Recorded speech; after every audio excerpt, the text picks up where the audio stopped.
আসসালামু আলাইকুম ওরহমতুল্লাহি ওবারাকাতু। সম্মানিত প্রিয় ভাই বন্ধুরা, আজকের এই ভিডিওতে আলোচনা করব ঘুমের মধ্যে ভয় না পাওয়ার আমল।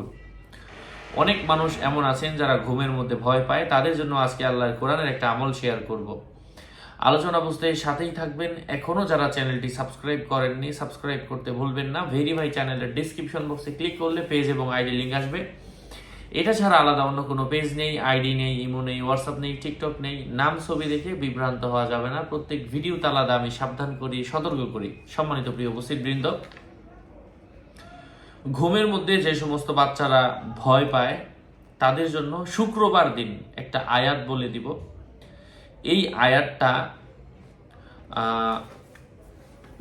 পড়ে শুক্রবার দিন সে 111 বার পাঠ করবে এই আয়াতটা। ঠিক শুক্রবারে জুমার নামাজের পরে এই আয়াতটা একটা কাগজের মধ্যে লিখবে। যে আয়াতটা বলবো এটা সূরা হাদীদ থেকে, সূরা আল হাদীদ থেকে একটা আয়াত, এটা কাগজের মধ্যে লিখবে। মিশকা আম্বর জাফরান দ্বারা লিখবে। লেখার পরে 100 বার এই আয়াতটা পাঠ করে, ঠিক এই আয়াতটাই পাঠ করে 100 বার এই কাগজের মধ্যে ফু দিবে। এবং এই কাগজটা যে বালিশের নিচে ঘুমায় ওই বালিশের নিচে রেখে সে ঘুমাবে। এখানে নাম টাম কিছুই দরকার নাই।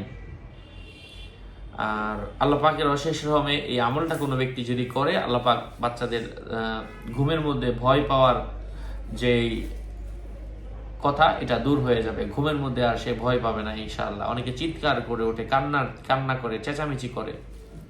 সবার জন্য হচ্ছে এই আমল। এবার আয়াতটা বলে দিচ্ছি। আউযু বিল্লাহি মিনাশ শাইতানির রাজিম।